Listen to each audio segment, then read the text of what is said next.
Hello बच्चों, आज की क्लास में हम शूरतप चैप्टर पढ़ेंगे। तो स्टार्ट करते हैं। सबसे पहले हम इसके बारे में जान लेते हैं कि शूरतप कहते किसे हैं।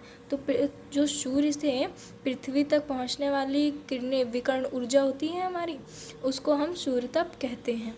ठीक है। और ये बहुत लघु तरंगों के रूप में सूर्य से पृथ्वी पर पहुंचती हैं। बहुत लघु तरंगे मतलब इनकी जो तरंगे होती हैं वो लघु मतलब बड़ी होती हैं, और लघु तरंगों के रूप में ये कहाँ पहुँचती हैं? पृथ्वी पर पहुँचती हैं। ठीक है। वायुमंडल की बाहरी सीमा पर, जो वायुमंडल की बाहर की सीमा होती है, उस पर सूर्य के प्रति मिनट वर्ग सेंटीमीटर पर 1.94 कैलोरी ऊष्मा प्राप्त होती है। ठीक है। तो जो वायुमंडल है हमारा, उसकी जो बाहर की सीमा होती है, या फिर ये कह लो बाहर की परत, ठीक है, उस पर सूर्य के प्रति मिनट मतलब प्रति मिनट पर कितना 1.94 कैलोरी ऊष्मा प्राप्त होती है। ठीक है, प्राप्त होती है, डैट मीन्स मिलती है।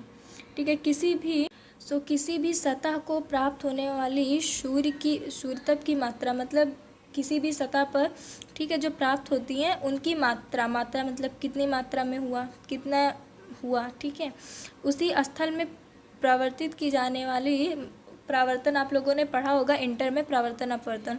ठीक है। सौर विवरण का यह परावर्तन लघु तरंगों में ही होता है। लघु तरंग मतलब बड़ी तरंगों के रूप में होता है। इससे पहले भी हम लोगों ने पढ़ा कि लघु तरंगों के रूप में ही सूर्य से पृथ्वी पर पहुंचती है। मतलब जो ऊर्जा होती है हमारी, वो लघु तरंगों के रूप में, बड़ी तरंगों के रूप में पहुंचती है। कहाँ पहुंचती है? पृथ्वी पर, सूर्य से। ठीक है। वायुमंडल की बाह्य सीमा पर प्राप्त होने वाले सौर विकिरण का लगभग 32% भाग बादलों की सतह से प्रवर्तित तथा धूल कणों से परिकर्णित होकर अंतरिक्ष में लौट जाता है। ठीक है। सूर्यास्त का सूर्यतप का लगभग 2% भाग धरातल से परिवर्तित होकर अंतरिक्ष के वापस चला जाता है। इस प्रकार सौरमंडल का विवरण 34% भाग धरातल को गर्म करने में काम नहीं आता। ठीक है।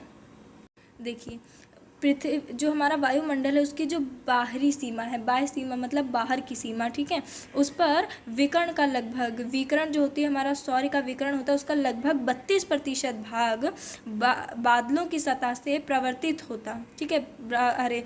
जो बादल होती है उनकी सतह से प्रवर्तित हो जाता है, और जो धूल कण आदि चीज़ें होती हैं इनसे परिकिर्णित होकर अंतरिक्ष में लौट जाता है। ठीक है। मतलब वो नीचे तक नहीं आने को पाता है, वो वहीं से लौट जाता है। ठीक है।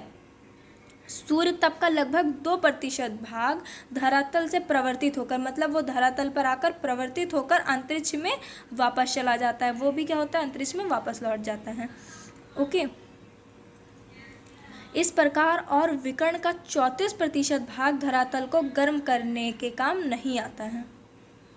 ठीक है। 34% कहाँ से हुआ? 32% ऊपर, और ये 2%, 34% भाग जो हमारा है वो धरातल को गर्म करने के काम नहीं आता है। ठीक है। सूर्य के प्रकाश में कमी का जो परावर्तन होता है, ना कि अवशोषण होता है। ठीक है। पृथ्वी परासरित ऊर्जा का 51% भाग प्राप्त करती है। ठीक है। प्राप्त करती है मतलब ग्रहण करती है। ठीक है। जबकि वायुमंडल केवल 14% भाग ही ग्रहण कर पाता है या फिर प्राप्त कर पाता है। वायुमंडल गर्म तथा ठंडा निम्न विधियों में होता है। ठीक है। वो गर्म भी होता है, ठंडा भी होता है। अब हम देख लेते हैं विकिरण। किसी पदार्थ को ऊष्मा तरंगों में संचार द्वारा सीधा गर्म होने को विकिरण कहते हैं। मतलब किसी भी पदार्थ को ऊष्मा तरंग, जो हमारी ऊष्मा तरंगे होती हैं, उनको संचार द्वारा सीधा गर्म मतलब डायरेक्ट गर्म करने को विकिरण कहते हैं। फॉर एग्जाम्पल, सूर्य से प्राप्त होने वाली किरणें, जो हमें सूर्य से किरणें प्राप्त होती हैं, उनसे पृथ्वी तथा उसका वायुमंडल गर्म हो जाता है। उससे हमारी पृथ्वी तथा वायुमंडल दोनों गर्म हो जाता है। यही एकमात्र ऐसी प्रक्रिया है जिससे ऊष्मा बिना किसी माध्यम के शून्य से होकर भी यात्रा कर सकती है। ठीक है। सूर्य से आने वाली किरणें लघु तरंगे होती हैं। ठीक है। ये मैं तीसरी बार आपको पढ़ा रही हूँ। इससे पहले मैंने स्टार्टिंग में इंट्रोडक्शन के टाइम भी बोला था कि ऊर्जा लघु तरंगों के रूप में सूर्य से पृथ्वी तक पहुँचती है। वायुमंडल के बारे में जब मैं आपको बता रही थी तब भी मैंने ये चीज़ बोली थी। अब मैं यहाँ भी बता रही हूँ कि सूर्य से आने वाली जो हमारी में होती हैं या पाई जाती हैं, ठीक है, जो वायुमंडल को बिना अधिक गर्म किए ही उसे पार करके पृथ्वी तक पहुंच जाती हैं। जो वायुमंडल को बिना अधिक गर्म किए, बिना ज़्यादा गर्म किए पृथ्वी तक पहुंच जाती हैं, पृथ्वी तक आ जाती हैं। पृथ्वी पर किरणें पृथ्वी पर या पृथ्वी तक पहुंचती हैं, ठीक है, उनमें से बहुत सा भाग, ठीक है, पुनः वायुमंडल में ही चला जाता है। मतलब जो हमारी किरणें होती हैं उसमें बहुत सी किरणें फिर कहाँ पहुंच जाती हैं, वायुमंडल में चली जाती हैं। इस घटना को या इसे भौमिक विकिरण कहते हैं, ठीक है। अब देखिए, भौमिक विकिरण अधिक लंबी तरंगों वाली किरण होती है, ये भी अधिक लंबी तरंगें होती हैं, ठीक है, या लघु तरंगें इन्हें भी हम बोल सकते हैं। क्या होती है, भौमिक किरणें भी लघु तरंगों वाली किरणें होती हैं जिसे वायुमंडल अवशोषित कर लेती है। अतः वायुमंडल सूर्य से आने वाली सौर विकिरण की अपेक्षा भौमिक विकिरणों से अधिक गर्म होता है। मतलब जो वायुमंडल से सूर्य से आने वाली किरणें होती हैं, पहले जो सूर्य की किरणें होती हैं वो वायुमंडल से होते हुए पृथ्वी पर आती हैं। तो जो वायुमंडल सूर्य से आने वाली सौर विकिरण की अपेक्षा जो हमारी भौमिक विकिरण से अधिक गर्म होता है, ठीक है। सो अब संचालन देखते हैं। तो जब दो असमान ताप वाली दो वस्तुएं एक दूसरे के संपर्क में आती हैं, मतलब जब दो असमान चीज़ एक दूसरे के संपर्क में आए तो क्या होगा, ठीक है। वैसे ही जब दो असमान ताप वाली दो वस्तुएं एक दूसरे के संपर्क, मतलब एक दूसरे के अटैच्ड में आती हैं, एक दूसरे के पास आती हैं, ठीक है, तो अधिक तापमान वाली वस्तु से कम तापमान वाली वस्तु की ओर ऊष्मा प्रवाहित होने लगती है, ठीक है।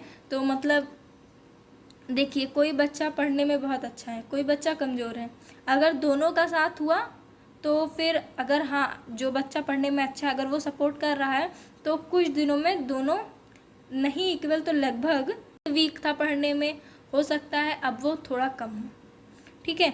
तो वैसे ही जब तक मतलब दोनों का तापमान बराबर नहीं हो जाता, अधिक तापमान वाली वस्तु में कम प्रवाह स्टार्ट हो जाता है, मतलब प्रवाहित होने लगती हैं। ऊष्मा का यह प्रवाह तब तक चलता रहता है जब तक कि दोनों वस्तुओं का तापमान एक जैसा ना हो जाए, जब तक कि दोनों चीज़ें बराबर ना हो जाएं, ठीक है।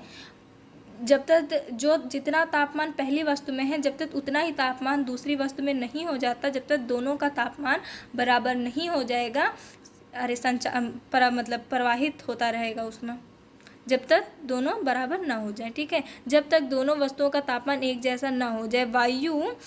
वायु ऊष्मा की सुचालक है, अतः संचालन प्रक्रिया वायुमंडल को गर्म करने के लिए सबसे कम महत्वपूर्ण है।